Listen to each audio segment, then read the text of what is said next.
Je vais vous expliquer comment vérifier que les services connectés de Peugeot Connect sont disponibles. Avant de vérifier, il faut être sûr que les services ont été souscrits dans le bon de commande et que le bulletin de souscription et les conditions générales ont été imprimés pour lancer la demande d'activation.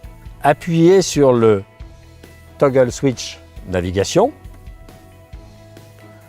Si on voit le sigle TomTom Traffic qui apparaît en bas à droite de l'écran, cela veut dire que les services connectés sont disponibles. Il est préférable de faire cette vérification soit au rez-de-chaussée, soit à l'air libre.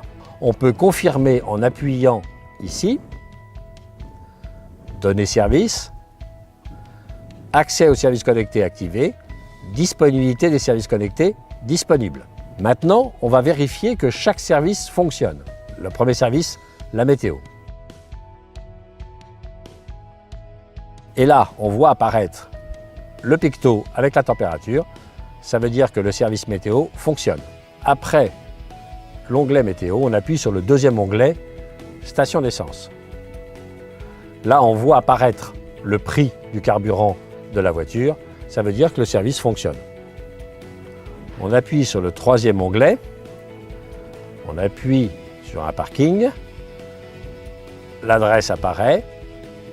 Naviguer vers, enregistrer en favori, plus d'informations, ça veut dire que le service fonctionne.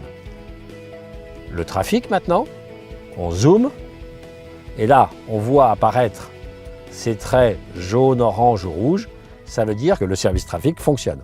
Pour vérifier que le zone de danger fonctionne, il faut aussi bien sûr que le client est souscrit à ce service. J'appuie sur ce cinquième onglet, je zoome, on voit apparaître ces pictos, zone de danger, ça veut dire que ce service fonctionne aussi.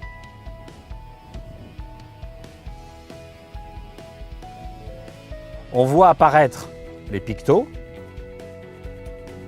on a l'adresse, le numéro de téléphone, les click to call to nav, ça veut dire que cela fonctionne. Si le TomTom Traffic n'apparaît pas en bas à droite de l'écran, il y a une première action possible, c'est appuyer pendant plus de 10 secondes en double push sur SOS et assistance. Dans la minute, la prise de connexion devra se refaire. Si la connexion ne se refait pas, à ce moment-là, il faut déclencher un incident auprès de votre helpdesk.